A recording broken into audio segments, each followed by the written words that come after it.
So looking at the layout that you had for the chickens, to me, and in my limited experience with chickens, and that's going off of tangent experience, I got a good friend that has chickens, like what Backwoods was saying, it's a 12, his is a 12 by 12 sort of fenced in thing that has a covered, it's a covered enclosure, and shit, there's a lot of chickens in that small enclosure, enough that I don't have the exact number. It's either 8 or 10, and them sumbitches make more eggs than one family can do anything about.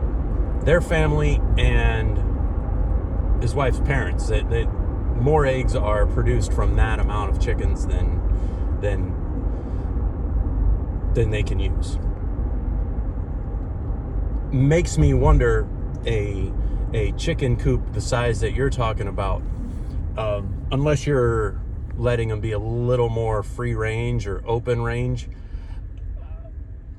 you're looking at being able to accommodate just an industrial amount of chickens. I mean, it's cool. Can't wait to see what the next step is. I was able to visualize getting the rest of those birch trees out of there. But beyond that, I don't know, is it too much? I guess I need to watch the map video again to get maybe a visual idea. I'm not very good with being able to imagine the layout of everything. I mean, as much as I've made videos where I've pointed at shit. And I'm just pretending, maybe. I don't know. I need the map. Maybe, ooh, I know. Well, no, because you got the fucking phone in the one hand. I was going to say, like, if you have the map with you, you could be like, hey, SoPal, this is where we are, you fucking retard. And over here's where this other thing is. That might work for me. That might work. And if you like pointed out with a little crayon and drew pictures of little footprints as we're walking to different locations, I think that would be a help. Other video too, about any updates on the snowmobile drive.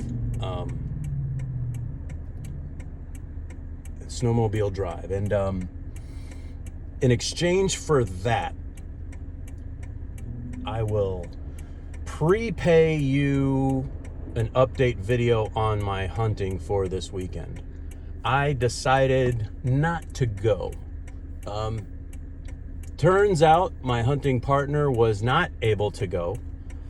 Just between work, he's having to work all the way up to the hill, and then he's doing vacation right directly the week after it. So he is going to be, even if he did go, he'd be trying to squeeze a hunt in on that Saturday morning. And if Ernest Hemingway taught us anything, thanks to Tex for bringing this up, the green hills of Africa, that's truly the way to hunt. The guy in the beginning, which if you're anything like me, you read 10 pages of a book and that's it. But in the beginning of the green hills of Africa, the guy has an encampment set up, his wife's there, everything's there, so he doesn't have to feel compromised in the hunt. Truly the way to do it. So if his mind is off in the middle of jamming in one morning before a vacation, knowing that he's going to have to get back to work right afterwards with his line of work being so busy right now, that's just a mess. The next part of it too is Tex's fault. Your comments, if you happen to see this, got me to thinking, and for the rest of y'all who didn't read, he said, don't worry about how sharp your broadheads are. Just know that your aim needs to be true, and the vitals on the turkey are very small. And so I did a little research, and you can do a shot through the breast, but I'm looking to harvest meat off of these turkeys, so I'm looking at a headshot. So we're talking a golf ball sized target, a moving golf ball sized target at ranges of anywhere to 15 to maybe 30 yards. I may not take a 30-yard shot at a golf ball sized target. From an elevated position that would have to be calculated from what I'm able to practice at home, because I don't have a tree stand set up at home, makes it a little bit dicey and isn't fair to the turkey and isn't fair to me. Mostly me, because I'd probably just flat out miss that, and I still haven't put that cocking rope on there. Helpful though, got a personal message from Tex, and it's something that gave me pause, and I appreciate your care about not being hard on myself about the crossbow, and moving on to be using the crossbow. And he and I have researched and worked on different things in the past, and he've even, with me being ambidextrous and left eye dominant, we were even toying with the notion of me going traditional and switching over, like doing a video series on switching over to a left-handed draw. But here we are. So it gave me pause. I thought about it yesterday and slept on that last night.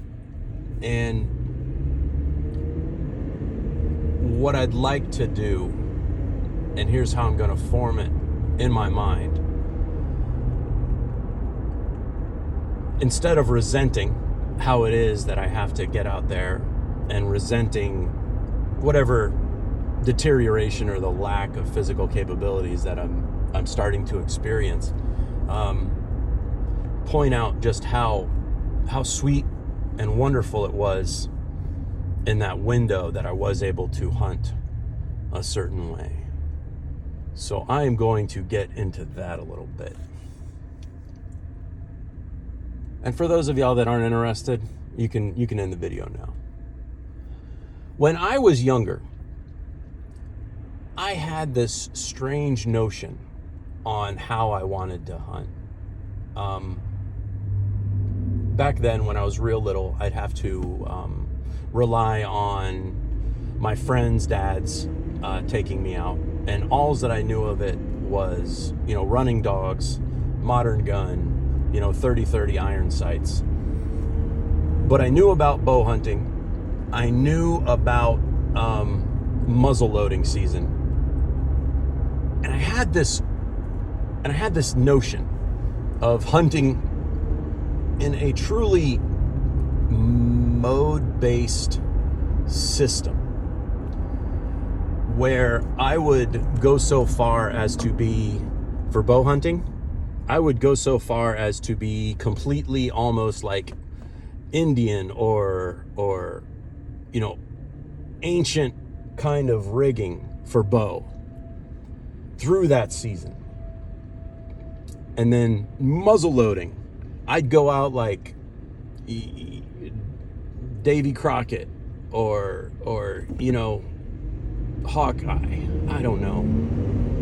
And then modern gun would be modern gun, if I hadn't had the opportunity to sufficiently harness or harvest. The way it worked out, we got when I first got on with a lease club, founding a lease club, the president at that time, he's like, hey, you thought about bow hunting? And I hadn't really thought about that in a very, very long time. And he said, well, so-and-so and me, we love it because you get this much extra time in the season and everything else. I was like, hey man, I'll let you I got an extra bow. It's a little old, but we'll get you down to the archery shop, which we had a local archery shop. We'll get that thing rigged up, and we'll do it to it. So I got that bow, and we got it operational, and I enjoyed it. I enjoyed the shooting process. I had a very unusual technique of shooting. Hunters, by and large, that I've seen around here, they do this. They use very, very heavy bows, and they just draw back any way that they could possibly draw. I did not. Going from playing with recurves as a kid, being a fan of samurai movies, and watching marksmanship type videos, I had almost a target shooter's draw where my elbow would be high, and my shooting process was almost religious in its way, versus pulling back any old way.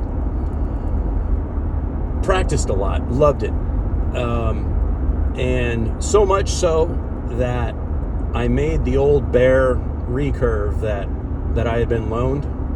I made it ended up developing a noise in the wheels that we just couldn't rectify. It was too old to be worked like that, and I ended up buying a Mathews makes this sub line called Mission. So I ended up getting a Mission, the higher end Mission, not a Mathews. I mean, it says like Mission by Mathews, but I got that bow, and man, that was the absolute shit. Had a wonderful 3 seasons with that thing. Taking it out, the process, and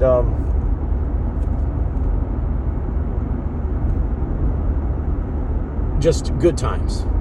I would look forward to practicing throughout the year. I would look forward to the bow season, and it was all about it. Where that ended was I got an ATV for up at the camp, and because we ended up getting more property at the next location, and once we got past 90 acres and we were in the 300 acre type amount, to just get around, if another hunting partner didn't have a side-by-side, I'd be kind of, I ain't riding bitch, I'll tell you that much. No nut to butt for this guy. Not quite that secure. You'll be pleased to know that, Shafe, if you've made it this far into the video. So I get this 3-wheeler, and I am just strong enough at the time to actually lift this thing up into the back of my pickup truck at the time. So I would physically lift up the 3-wheeler and put it in the back of the truck. Made my shoulders ache a little bit. So I'd physically lift this 3-wheeler up, and then it was a pull start. So between that and if it was being fussy, I would have to pull start that thing. And one particular year, man, my shoulders just never recovered. They never quit being sore. I can't remember how old I was at that time. After the hunting season, I would slowly get to where the pain wasn't bad. And then the first thing that I would try to do from that, they would be almost back to square one. Sold the bow once I was sure of that. And it was to the point to where I couldn't practice sufficiently to where I felt